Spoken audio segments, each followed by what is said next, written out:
বিসমিল্লাহির রহমানির রহিম। শুরুতে আমি আপনাদেরকে যে জিনিসটা দেখাচ্ছি এটা হচ্ছে বাঁশের তৈরি লেয়ার মুরগির খাঁচা। আমি আজকে আপনাদেরকে দেখাচ্ছি বাঁশের তৈরি লেয়ার মুরগির খাঁচার ভিডিও আমরা আপনাদেরকে দেখাবো। আজকে আমরা এখানে যে কাজটা করলাম এখানে হচ্ছে আমরা 1100 না প্রায় 1000 মুরগির মতো এখানে আমরা কাজ করলাম। এখানে কাজ করার পরে আমরা যে কাজটা করলাম সম্পূর্ণ কাজটা আমরা ক্লিয়ার করছি। এখন আমরা আর কি ভিডিও করতেছি। কাজ ক্লিয়ার করার পরে আমরা আমাদের যে ভিউয়ার্স রয়েছে, আমাদের সম্মানিত ভিউয়ার্স রয়েছে, আমি তাদেরকে আমাদের এই ভিডিওগুলো আমরা দেখাই। এর মধ্যে যারা লেয়ার পোল্ট্রি খাঁচা বানিয়ে নিতে চায় বাঁশ দিয়ে, তারা আমাদের সাথে যোগাযোগ করতে পারবে। এবং ভিডিওটা আগে আপনারা দেখবেন, ভিডিওটা ভালোভাবে দেখবেন, ভিডিওটা কোনো ক্রমেই স্কিপ করবেন না, করলে হয়তো আপনারা এর মধ্যে ভালো কিছু বুঝতে পারবেন না। আজকে আমি এই খাঁচা ব্যাপারে কিছু কথা বলবো। আমাদের 1000 মুরগিতে কিংবা 500 মুরগিতে কত টাকা পড়তে পারে এরকমভাবে আপনাদেরকে হিসেব দেব। শুধু বাঁশ দিয়ে অলসেট কত টাকা পড়তে পারে।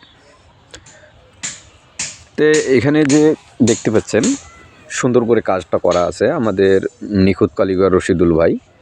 উনি বাংলাদেশে এই প্রথম এই বাঁশের তৈরি লেয়ার মুরগির খাঁচা নিয়ে এসেছে। এই বাঁশের খাঁচায় দেখা যাচ্ছে বেশিরভাগ খামারিরাই এই বাঁশের খাঁচাতে মুরগি পালে তারা আইসব করে নিয়েছে। এবং এই বাঁশের খাঁচায় মুরগি স্থায়ী হওয়ার কারণে মুরগিতে রোগবালাই কম হয় এবং মুরগি যে পরিপূর্ণভাবে মুরগি বসতে পারে এবং ডিমটা পাড়তে পারে এবং গলার লোমগুলো ছেড়ে না। তাছাড়াও বাঁশের খাঁচা স্পেসটা একটু ভালো থাকে এবং যে মুরগির রেজাল্টও ভালো থাকে। শীতকালে আর কি খাঁচাগুলো ঠান্ডা হয় না। লোয়ার খাঁচা শীতকালে খুব ঠান্ডা হয়ে থাকে। আপনারা এই বাঁশের খাঁচাটা দেখতে পাচ্ছেন সব দিক দিয়ে খুব সুন্দরভাবে ফাঁস রয়েছে এবং মানে আবহাওয়া চলাচল এবং ঢোকা বের হওয়া দুটোই করতে পারবে। তাছাড়া আমি আপনাদেরকে এর নিচটাও দেখাচ্ছি। নিচে কিভাবে ফ্লোরটা করতে হবে। নিচে ফ্লোরটা লাগবে এক সমান ফ্লোর লাগবে এবং শুধু মাছটা আপনারা একটু ঢালু করতে পারেন। এবং যে পায়াগুলো বসবে, পেছন পায়ার এবং সামন পায়ার, এই পায়াগুলোর গোড়া যেন ফ্লোরটা এক সমান থাকে। এভাবে আপনারা মেঝেটা করতে পারবেন। এবং 1000 মুরগির জন্য আপনাদের সর্বোচ্চ খরচ আসতে পারে এরকম বাঁশের তৈরি লেয়ার মুরগির খাঁচা বানিয়ে নিলে আপনাদের প্রথমত লাগবে বাঁশ, দ্বিতীয়তে আপনার সুতো তার কাটা এবং তৃতীয়তে স্টান করার জন্য কিছু বরাক বাঁশ লাগবে।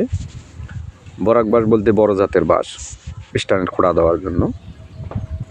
তার পরবর্তী আপনাদের লাগতেছে পাইপ এবং সাথে আছে আমাদের লাগবে জিনিসগুলো বানার জন্য মিস্ত্রি এবং কারিগর। এসব মিলিয়ে দেখা যাচ্ছে আপনাদের 1000 মুরগিতে আপনার 80 থেকে 85 হাজার টাকার মধ্যে আপনার 1000 মুরগির কাজ ইনশাল্লাহ সম্পূর্ণ ক্লিয়ার করা সম্ভব। আপনারা অনেক জায়গায় হয়তো বা বাঁশের দামটা অনেক জায়গায় অনেক কম টাকার মধ্যেই চলে অনেক জেলার মধ্যে। বাঁশের দামটা সব জায়গায় এক সমান থাকে না। আপনারা এই বাঁশ যারা যে দামে কিনতে পারেন আর কি, অল্প টাকার মধ্যে যারা কিনতে পারবেন তাদের একটু সাশ্রয় হবে। আমি আসলে পরিপূর্ণভাবে আপনাদের খাঁচাগুলো দেখাচ্ছি। আমার দেখার উদ্দেশ্য হচ্ছে আমরা যে কাজগুলো করলাম আপনাদের কাছে কীরকম লাগলো। এরকম যদি ভালো লাগে এরকম আপনারা আমাদের এই ভালো লাগার মাঝে হয়তো কমেন্টে জানাতে পারবেন এবং অবশ্যই আমাদের চ্যানেলটা সাবস্ক্রাইব করতে ভুলবেন না। আর আমি আপনাদেরকে এরকম নিত্য নতুন ভিডিও আমরা যে কোনো জায়গায় যে কোনো জেলায় আমরা কাজ করি না কেন আপনাদেরকে নিত্য নতুন ভিডিওগুলো দিতে পারবো।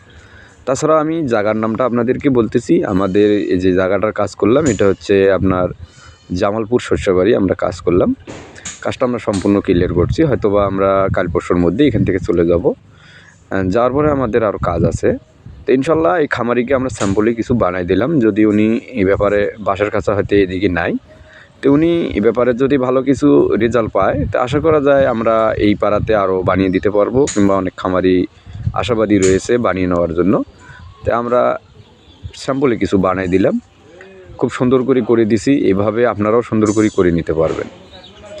তবে বাঁশের খাঁচা দিয়ে আপনারা মুরগি একবার পারলে অবশ্য আপনারা ভালো মন্দ কিছু বুঝতে পারবেন। এই বাঁশের খাঁচার মধ্যে আপনার পরিপূর্ণভাবে মুরগির ডিমটা নিতে পারবেন এবং মুরগির রোগবালাইও কম হবে, আর আপনার মূলত টাকা অনেক সাশ্রয় হবে। আর এই বাঁশের খাঁচার মধ্যে আপনার হাঁটা চলা সব কিছু আপনি করতে পারবেন। খুব হার্ডি এবং মজবুত করে করা আছে। নিচের যে খোঁড়াগুলো দেওয়া আছে এগুলো হচ্ছে বরাক বাঁশ, যেটা যে কাজের জন্য হাঁডি করার জন্য এবং মজবুত করার জন্য আপনাদের খামারিদেরকে আমরা বানাই দেই, সেটা আমরা সেভাবে তাদের খামারিদেরকে আমরা জিনিসপাতির বলি, ওরা আমাদেরকে ম্যানেজ করে দেয়।